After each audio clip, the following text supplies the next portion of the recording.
Thank you. Hello and a very good evening to one and all. I, Dr. Dhammadeep Dabhade, on behalf of Emcure Pharmaceuticals Limited, welcome you all on the occasion of No Thrombosis Live in Box. No Thrombosis Live in Box is the unique scientific initiative wherein we try to learn and understand about the multifaceted landscape of interventional cardiology. And to take the discussion, we have expert faculty with us. It's my privilege and honor to welcome and introduce course director for this program, Professor Dr. Prafulla Kerkar sir. Emeritus Professor at St. G.S. Medical College and KM Hospital, Mumbai, and Consultant Interventional Cardiologist from Asian Heart Institute, Mumbai. Sir being the former Guidelines Committee Chairman of CSI, Chairman of Board of Studies, Maharashtra University of Health Sciences, former President of CSI Mumbai Chapter, Organizer for CSI Con 2018, former chairman of Pinnacle India Registry in collaboration with ACC, serving the investigator for multiple landmark trials like CREATE, PREDICT, Paradigm HF, Paradise MI, Select, SCORE, Impact MI, Surpass CVOT, and so on. Sir had several hundred publications in the national and international journals and several hundred presentations in national and international meetings, including prestigious orations and awards. Thank you, sir, for joining to this meeting. Well, It's yeah, it's my honor to welcome and introduce the moderator for this meeting today, Dr. Vibhuth Pratap Singh, sir. Senior Consultant Interventional Cardiology at Fortis Escort Heart Institute, Okhla Road, New Delhi. Sir being the Secretary of Indian Medical Association Academy of Medical Specialties at New Delhi branch, Examiner FNB Interventional Cardiology, National Board of Examinations, New Delhi, winner of prestigious TCT IABP scholarship, Times Healthcare Achiever Delhi 2018 honors role in Rising Star category cardiology. Been the invited speaker at leading national and international conferences, including international faculty at TCT 2017, Denver, USA. Investigator in national and global clinical trials on coronary heart disease and authored several articles and book chapters. Thank you, sir, for joining to this meeting. Our next moderator, Dr. Rajnikant Shastri, due to some personal emergency reason, sir is not able to join for this meeting, who is the senior consultant from Medanta, the Medicity, Gurgaon. Our speaker for this meeting, Dr. Pradeep HN, I welcome and let me introduce him. He is the interventional cardiologist affiliated with the Meditrina Hospital, Trivandrum and Kollam.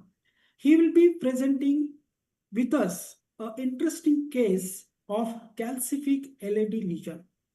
Thank you, sir, for joining to this meeting. Our next speaker was Dr. Pankaj Sarkar, consultant cardiologist from Suraksha Diagnostic in Barsat and Birati, Kolkata. Just we got the message from him due to some emergency PCI case with him. He is not probably joining with us for this meeting. And so this will be the agenda for our meeting. For the benefit of audience, let me read the agenda. We'll be having the opening remarks and context setting from our post director for this meeting. Then we'll be having the case presentation from our speaker, Dr. Pradeep, on this case of calcific LAD lesion, and which will be discussed again amongst the director, course director, and the moderator of the meeting. As I just mentioned, the second case will not be presented due to the emergency reason of the PCI case with our second speaker. We will be having the discussion after each case presentation, and then we'll be having the remarks, complete remarks from our course director, followed by formal vote of thanks from my end. I would like to put a special request to all the audience who had joined with us to put your questions in the comment box. After case presentation, we will take up those for the discussion. So with that, my request, I would like to stop here and would like to hand it over Professor Dr. Prafulla Kerkar sir to take this meeting ahead. Over to you, sir. Okay, thank you, Dr. Dabade, for those kind words about all of his faculty here. And as I start, I'm happy to welcome Dr. Singh from Namaskar. Namaskar. Welcome. I mean, we were just trying to say that you're going to join shortly, and it's nice to have you also in the meeting.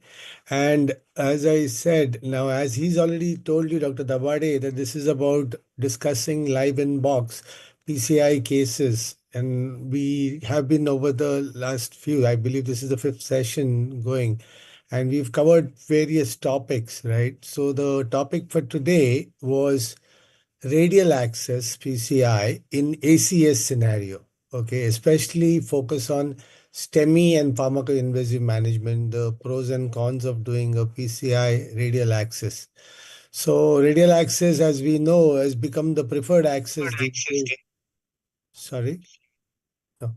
So radial access, as we know, has become the preferred access during PCI over femoral, obviously for obvious reasons that it has less bleeding as an issue, and given the small size of the radial artery and easy compressibility, you can achieve hemostasis very fast and avoid having the local complications that we see in the femoral territory like hematomas or pseudoaneurysms or AV fistulae. All that is not really well known with radial. But having said that, for radial artery cannulation to the entire PCI itself is a matter of a learning curve, and it's only the experts who land up doing it. And it has picked up in a big way. Actually, we Indians started doing radial cannulations and radial artery interventions even before the Western world. And I remember in US also there was a big hue and cry about the fact that they were hardly doing them. And from US perspective, there are cost savings too. Right. So the other advantage is also the early ambulation that you can do, and it becomes a big boon, especially when you have through the femoral access, you have, God forbid, done it, and first time the guy with the prostatism really gets at times retention too, and then you can end up catheterizing a patient at times. I mean, the urethral catheterization you'll end up doing on he's already on a lot of anticoagulants and antiplatelets mainly, and it can be hazardous, of course, and then nothing like being able to get up and stand up and get going within a few hours. But having said that, you need expertise, is what I said. One other advantage why I chose ACS as a scenario is not only the bleeding complications and local site complications, but also the fact that it is in trials and in the literature today. If you go to see, it is actually reducing mortality compared to the femoral approach, and we all know bleeding is the biggest cause for mortality when it comes to PCI. So that is how it is. And there's enough trial evidence to show that in meta-analysis and so on and so forth. So much so that the latest guidelines from 2025, acute coronary syndrome, PCI guidelines, acute coronary syndrome guidelines of the American guideline, that is the ACC/AHA guidelines, have given it a class 1 recommendation over the femoral approach. So, which is really huge, isn't it? So, let's see what Dr. Pradeep has to offer and what kind of case he's going to bring forth, and we can have a good discussion on it. If Dr. Singh wants to make a few comments even before, go ahead, or otherwise, we'll not waste too much time and hand it over to Dr. Pradeep from I Trivandrum. think so. Let's move on with the case, and that will be the best option. Yeah, and then we can discuss it, right? Okay. So go ahead, Pradeep, Dr. Pradeep. Yes, sir. Good evening, sir. Yeah. Good evening. Yeah. So, yeah. Can you please share the screen? Yeah.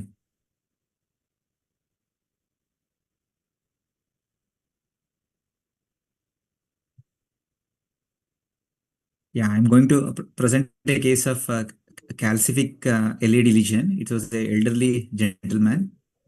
Yeah, next slide.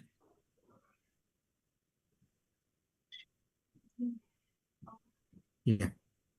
Yeah, it's a 80-year gentleman who presented with unstable angina for past 6 months with recent worsening for the past 2 weeks. Is a known case of hypertension and old CVA.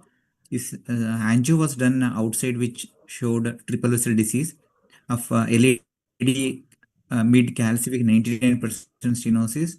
Ramus had a osteoproximal 99% stenosis and a circumflex mid 95% stenosis, and his ECG showed a normal sinus rhythm, right bundle branch block with no STT changes, and a echo of ejection fraction 61% with good LV systolic function with a mild MR. Next slide, please. Yeah, this case represents a heavy calcium in LED, which should be modified upfront with the calcium debulking technique. So in this case, we selected ROTA. So it's a ROTA-assisted image-guided PCA technique. Next slide, please. In this case, like with a ROTA-assisted IVAS guided PCA, we used OPN balloon as a calcium debulking technique. Routinely, like we use cutting balloon, but in this case, we used OPN balloon as the calcium debulking technique. Yeah, coming to our case. Yeah, this is a cranial view showing LED mid 99% critical calcific lesion. Yeah, it's a severe calcium in the LED. Yeah, next slide. So upfront we took a ROTA. So 1.75 bar was taken, and almost like 4 runs of ROTA was taken. But distal lesion was not yielding, as we can see in the image. So just a halfway ROTA was done. Meanwhile, while doing the ROTA, suddenly the patient had severe chest pain, and ECG showed severe ST elevation with there was significant slow flow noted in the LED, and the patient had severe chest pain. Yeah, next slide. So after that, 2.512 NC balloon was used for pre-dilatation, but it was not yielding in the proximal LED lesion. So this lesion after ROTA still with 2.512 NC balloon, it was not yielding. So then we took a IVAS pullback. It's a long IVAS pullback. This was taken after the ROTA and 2.512 NC balloon, and it showed almost a circumferential calcium almost 360 degree in the mid LED part. Now the calcium we are able to appreciate in the almost now 90 degree, 270 degree calcium, and while proximal pullback we can see almost like a 360 degree. Yeah, this is the tightest part we are coming. Yeah, it's a long ROTA pullback, IVAS pullback. Sorry. Yeah, this is 360 degree circumferential calcium, and the lumen gain was not that much. Yeah, this is the IVAS pullback. It's a little long pullback. This is almost showing the 360 degree circumferential calcium. It's a heavy calcium in the LED. Yeah. Yeah. Yeah. Next slide. Yeah, after that, we took a 3x10 OPN balloon, and in the mid LED, we dilated it up to 40 atmosphere. So, and the OPN balloon was nicely yielded actually. The lesion was able to yield. And after that, IVAS pullback we took after the OPN 3x10 balloon. It showed significant calcium fractures with adequate lumen gain. So, now in this IVAS pullback, we can see that around 7 o'clock, the calcium break we can appreciate. Yeah, 7 to 8 o'clock. And yeah, around 6 o'clock, 7 o'clock, yeah. So even the adequate lumen gain also is there. Now in the 5 o'clock, we can able to appreciate the calcium fracture.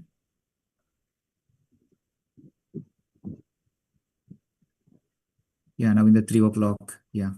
Here, like multiple calcium fractures, we are able to appreciate with adequate human gain. So opium balloon helped in this case. Yeah.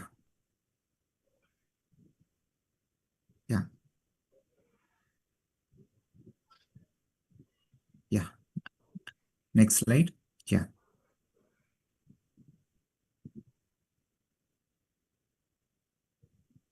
Yes. Then a 3 into 48 Xine's drug-eluting stent was taken and it was deployed. Yeah. It was nicely, the stent was nicely expanded. Then next slide, please. Next slide. Yeah. Then IOS pullback was taken after the stent deployment and it showed MSA of 7.3 mm square. So this IOS pullback, yeah, now we're coming to the stent area. Yeah. Yeah, the stent. The stent was like nicely uniform expansion was seen and adequate MSA you were able to gain.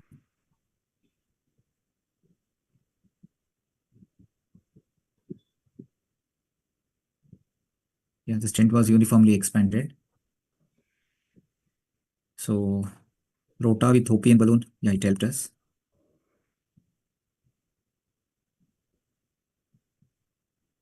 Yeah, next slide.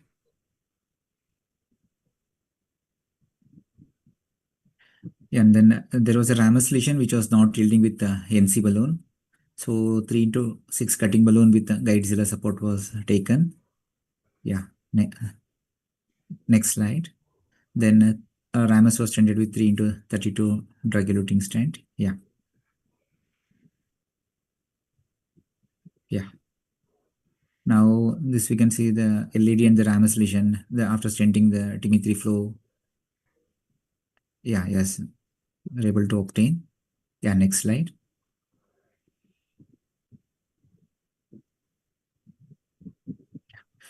Yeah, this is the before intervention. The LED shows tight calcific lesion, mid LED.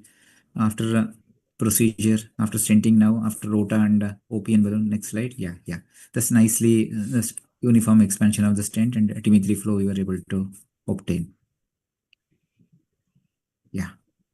So in this case, like previously routinely like cutting balloon we used to use for the calcium debulking technique, but here like OPN balloon helped us and OPN balloon 3 into 10 after the rota, it helps for calcium debulking in this case. Yeah, next slide.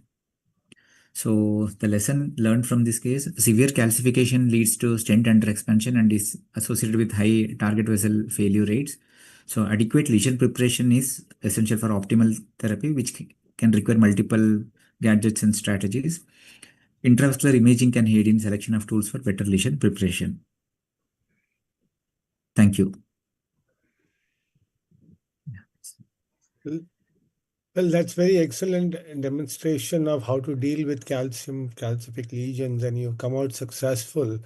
Now, I'll also hand it over to, before I hand it over to our moderator, Dr. Singh. Yes. They, the topic was supposed to have been a radial approach. Now, Uh, would you have been able to do this by the radial approach? Let's no. discuss a little bit on radial and then go to Yeah, the yeah. calcium debulking. We did it at the Yes, sir. session Yes, also. sir. Yes, sir. So how would you have approached this case to the radial approach? Would it have been a no-no for you or yes? And if so, how would you have gone about it is what I'm asking you. Sir, You're radial, not a fan especially. of radial approach then? No, sir. We do, sir, but still, especially it's such a calcium. I think upfront we go with femoral, femoral only we may go, sir. Okay. So in Especially calcium with rota. what proportion of cases are you a radial first? Now this guy this gentleman Uh-huh. was an Yes, unstable angina, but going on for a very long time and yes, recently sir. worsened angina. So it's sort of, if at all, if you had done some enzymes and you said that it was an NSTEMI kind of a scenario, and maybe that is also the reason you got slow flow. So that is Uh-huh. one thing. Now, but if you had to do it, what kind of a maximum burst size can you take? Of course, you knew beforehand that you wanted to debulk this. And Yes, for sir. a debulking, what kind of a bird size are you able to take through 6 French versus how often do you resort to 7 French, and what are the new kinds of hardware with Termo themselves makes those, no, the glide sheets and all with an outer diameter and the inner diameter going really big, but the outer diameter of a size of a 6 itself, right? Uh-huh. Because with an 1.75 burr, even if you had managed to get a burr down, you Uh-huh. wouldn't be able to inject with a burr in place for sure, right? Yeah. So by and large, as a general thumb rule, we don't want to do anything more than 1.5 as a debulking. That's Yes, what sir. it is. That is the only message that one can talk about through radial versus. But the die-hard radial fanatics would still want to do it. Now let's ask our expert, Dr. Singh. Now, would you have been, would you would have say it was a STEMI scenario and you Mhm. had gone in without the knowledge of what's inside, and you would have gone radial, obviously, right? Or how would you have approached it differently from the radial route? Any tips and traps about that? Then we'll go on to the femoral itself. Yeah.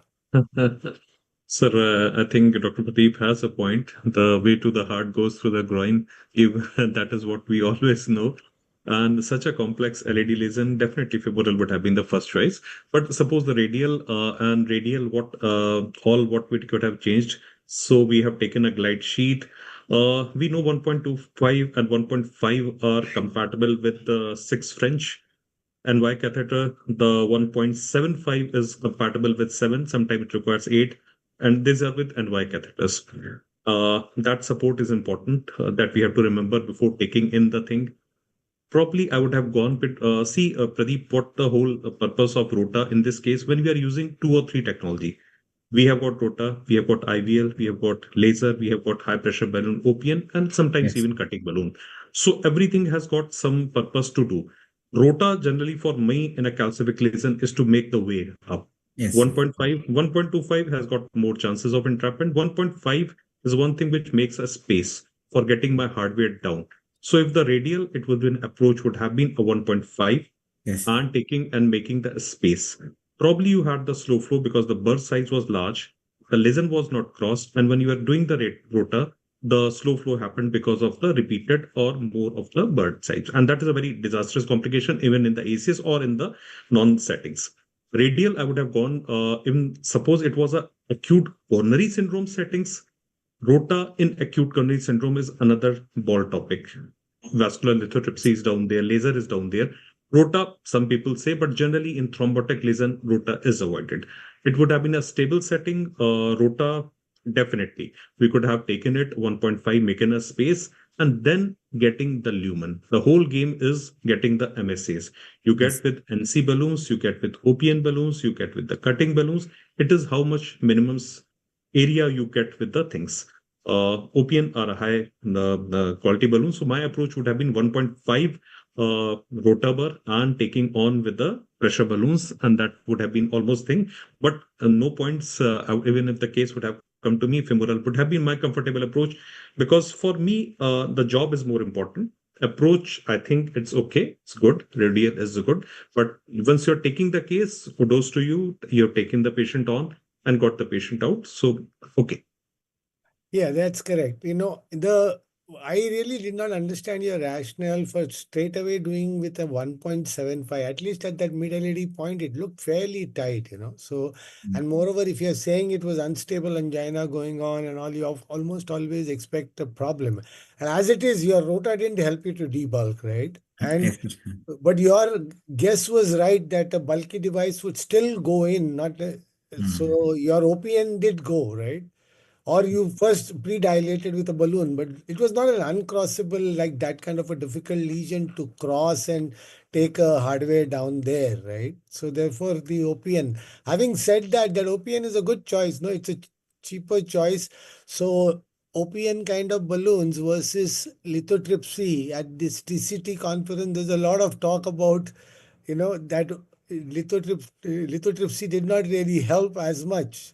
some comparison of for calcific lesion. There were some papers to that effect, mean some presentations. Not that I attended the TCT this time, but Okay, there's a sir. lot of news coming from, which is heartening again from our point of view. It is less expensive to deal with calcific lesions, and of course, we could have tried all these things for a calcific lesion.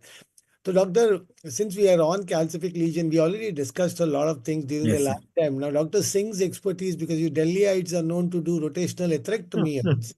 So, Yes, sir. any take on rotational We atherectomy? for last 5 years, we are thinking we have done the stone cutters. So always the thing is always with the heavy calcium things and the things. One or two things about Pradeep about your OPN use. Your choice of wire. What was the workhorse wire which you chose for OPN? Dr. Pradeep, I'm asking you. Yes, sir. Workhorse wire for OPN was? Sir, in this like fielder FC only we have used, sir. Oh, no, No, no, no, no, never sir. filter. I thought you will be saying run through or BMW. So Yeah. always remember, Mm-hmm. very important point about Mm-hmm. OPN. They are the high pressure balloons. Always use a support wire, Grand Slam or All Star. Okay. Very important because Mm-hmm. once the lumen collapse, it will take the whole system out. And OPN can cause dissection and OPN cause perforation, wire out, the whole Mm-hmm. of the procedure will be end. So Okay. one very important thing, take the wire to be the Support wire. support wire. Even Okay. if you are doing the procedure, I had just done a case today only. I Fine. was doing the procedure with the run through. We had to Mm-hmm. take the OPN. We passed on the second wire. That was the support, and then we use the things. Very Mm-hmm. important. Always keep it in the mind. Second, your IVUS imaging, the landing size was around 3. Is that right? Yes, sir.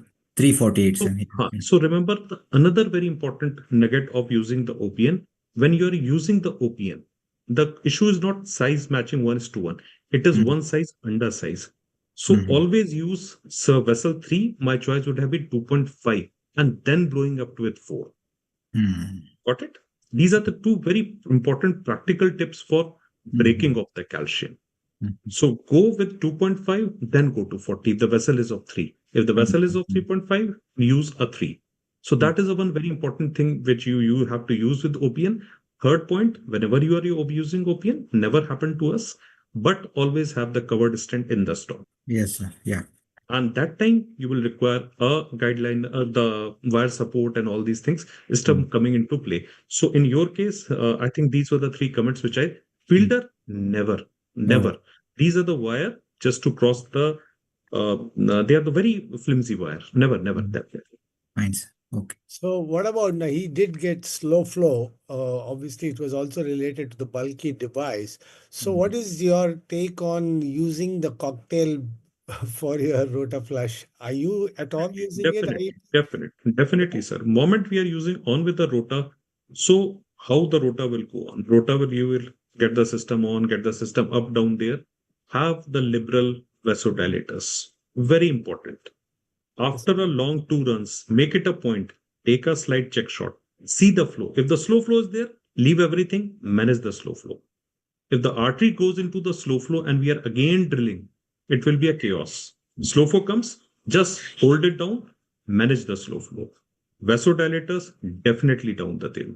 Your staff should be ready with the inotropes. You should be ready with all the stuffs for the slow flow things, and probably because of the ACS setting also it played down the things. So very important, preparing the lesion, prepare the lesion, anticipate in the calcified lesion what is next coming, not going what you plan. So in a case, it's like a battlefield, it's like a chess. Planning is okay, but the game will go on with everything that change with the strategy. We had a very interesting case in which Rota was stuck. So another day something, but the thing is that you plan it, but choose as per the case. So very important, the use of the vasodilators, not more burning time, use of the appropriate. Generally, Rota is now in my practice to make a space for taking the hardware down. That is what generally the thing is. So be very prepared for that.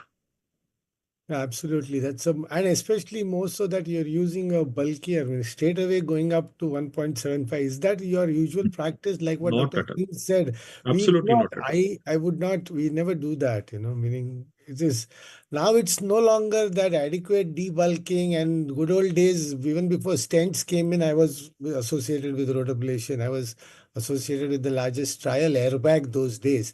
So that was the ideal debulking, is when your balloon does not require more than a 6 atmosphere pressure to yield. But those days are gone, right? It's just to create a little crack and then alter the compliance of the artery, and then you're good to go high pressure also post rota today's days and time. Absolutely. There Absolutely. is to debulk well was okay if it was not such a tight lesion and then you are gone with a 1.75, it was a different matter. But that was the main reason I think you got the slow flow. So hats off, you bailed out very well, and you also had the courage to obviously address the second lesion also, which was necessary. In an 80-year-old, you don't want to bring him back just because he got some little slow flow in the cath lab, ST is elevated, but with all that, also always on praise when there's a slow flow, because yes, it is all to ease us very often. We also discussed slow flow in one of our sessions the last time, right? How do you deal with thrombus there, and how do you deal with slow flow?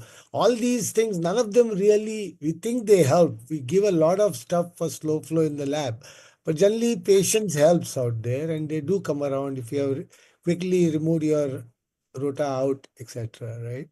So that's it. So then we have done all this. We could have discussed more on radial. Had it been a radial intervention, that was what was told to me, that it will be a radial intervention. But it doesn't matter. We repeated all that we did. And it was nice to hear Dr. Singh's viewpoint about how to deal with calcium. So what we haven't done is theoretically, since we are on calcium itself. Now, IVL now in the light of all these, also the trial data coming along and all that, what do you think is the role for IVL as such?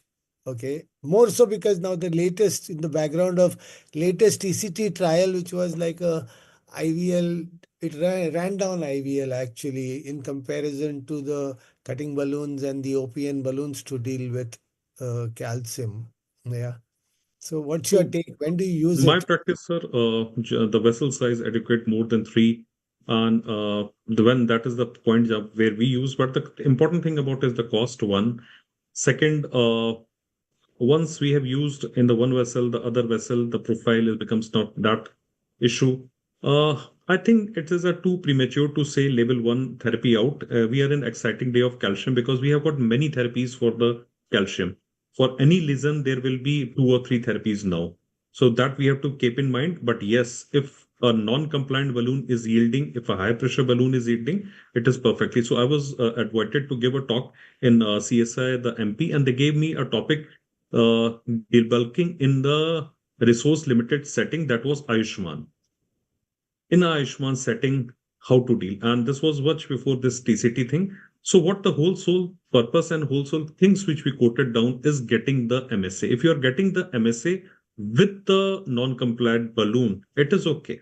It's okay. You are able to crack it. It is okay. What niche IVL is a good technique. So just can't just label it out because Americans, once they said this, we go for this, and they said that, we go for that. That's a wrong approach. Let us see, let us watch how the thing goes on. But it will be many therapies and thing. One very important thing, what we and the Indian resource limited setting, and for you, Dr. Pradeep, once we are Yes, sir. dealing with a calcified lesion, always take two orthogonal shots. Mhm. See the balloon if 1:1. If it is constricted in both the views, that means the lesion is not prepared. If it is constricted in one view, the lesion still can be addressed. And that is what at our the CTO chip side, we had made algorithm for the same thing, that in the resource limited setting where the imaging is not down there and you've got some things.